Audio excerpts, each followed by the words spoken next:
speaker, Simar Ranjan Singh. Good evening, everybody. I'll be presenting on the outcomes of a novel all-nasal approach for lens-sparing vitrectomy in stage 4B retinopathy of prematurity. Lens-sparing vitrectomy, as we know, has been established as the standard of care for the management of retinal detachment associated with advanced retinopathy of prematurity.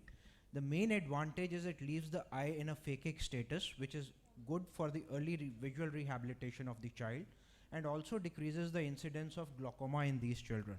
With the advent of the small gauge systems with the 23, 25 and the 27 gauge, this has gauged wider acceptance with a success rate of almost 80 to 90% anatomical success.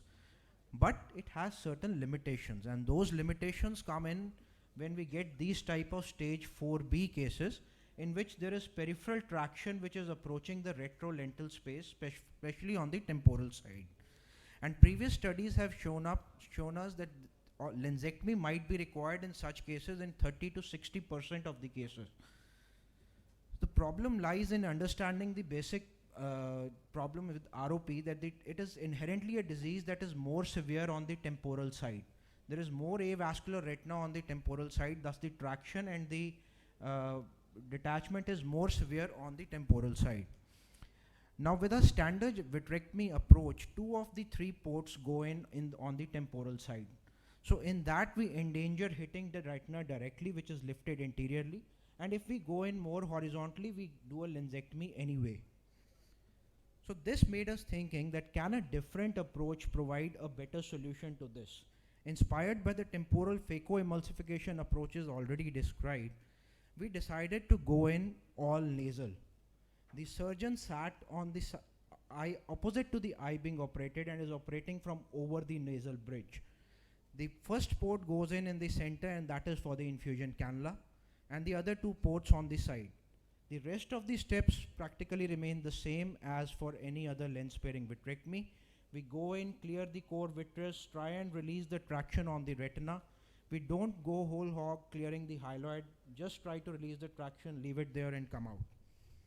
So this is a representative case in which the left eye of the baby is being operated, and as you will see, this is a 13-week-old infant, and we can see that white reflects on the temporal side, that is the lifted retina.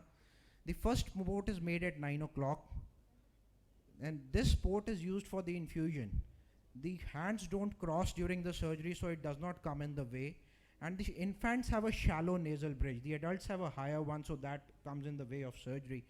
And this shallow nasal bridge ultimately kind of helps because it keeps the cannula from flipping over and hitting the lens itself. And the operating area is, as it is, very small in these short eyes. The intraoperative steps are standard. We go in and we'll just see. This is the high detachment, and the OCT, intraoperative OCT, documents the steep detachment of the temporal retina there. So had we gone in directly, we would have hit that retina or had to do a lensectomy. So we first clear out the posterior pole, clear the traction between the traction rising up to the lens, just behind the lens, and then clear the traction from the ridge to the periphery of the retina. The last step is the clearing of this ridge to ridge traction. These are the superior and inferior arcades that are bridging over the fovea and covering it. We cauterize the bridging vessels in the fibrovascular tissue and create a cleavage plane. And that almost finishes the surgery. We don't go aggressive trying to settle the retina right there. And the OCT documents significant flattening of the retina towards the end of the surgery.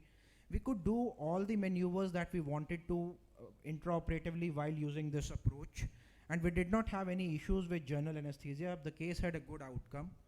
We have done 8 cases till now. These are some representative pictures of those cases which had good outcome. We can see all of them with very high temporal traction rising up to the retrolental space. Of the 8 cases, we have operated both the right and left eyes with ease, and also we had success in 75% of them. One case had a lens touch while removing the fibrosis near the temporal half, and a lensectomy had to be done in that case. So to conclude, this technique we feel might be useful when we in select cases of stage 4B ROP, and it especially helps in saving the lens, which is important for the visual rehabilitation of these children. Thank you.